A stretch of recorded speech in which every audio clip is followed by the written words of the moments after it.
In today's video, I'm going to teach you how to merge multiple columns into a single column in Power BI. By the end, you'll know exactly how to combine values from several columns into one clean field using the Power Query Editor, and you'll understand the key options that control how that merged column looks. Start in Power BI Desktop on the Home tab. Click Transform Data to open the Power Query Editor. This is where you shape and prepare your data before it lands in your model. On the left, in the Queries pane, find and select the table that contains the columns you want to merge. Each item in this list corresponds to a query, which you can think of as a table plus the steps that define how it's transformed. With your table selected, look at the column headers in the main preview. Hold down the Control key and click each column you want to include in the merge. Be intentional about the order in which you select them, because the merge will follow that order when it stitches the values together. If you need a specific order, simply click the columns in that sequence. If you change your mind, you can deselect a column by Control-clicking it again.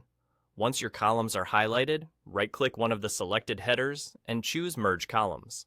A dialog box will appear that lets you define how the values will be combined.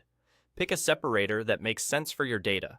Common choices include comma, space, hyphen, or a custom separator like a pipe symbol. If your values might contain commas or hyphens already, a custom separator can help keep things unambiguous. You can also choose none if you want the values concatenated without any separator.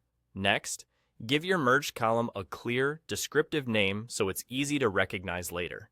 For example, if you're merging first name and last name, something like full name is helpful. When you're happy with your settings, confirm the dialog. You'll see the new merge column appear in the preview, and the step will be recorded in the Applied Steps pane on the right, which means you can edit or rename it later if needed. That's all there is to it. You've merged multiple columns into a single column in a clean, repeatable way. A quick tip: if you prefer to keep your original columns untouched, look for the Merge Columns option under the Add Column tab instead of the right-click menu. That approach adds the new merged field while preserving the originals. And remember, you can always tweak the separator or the column name by editing the recorded step.